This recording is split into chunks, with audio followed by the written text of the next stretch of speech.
Hey Dave, this is just a quick little showing of my drop-down menu. So you can do it's part of my text input class or project folder, and it has all the functionalities. So if you hover it, click it, it'll drop down. You can hover the list, and then if you click one, it'll put it in the input box.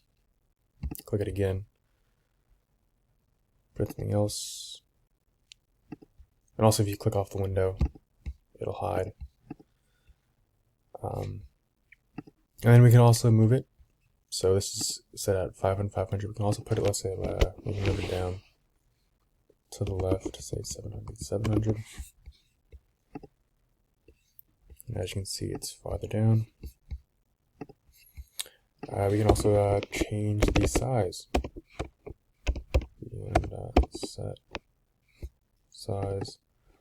Let's make it bigger by a little bit. So make it like 400. 400.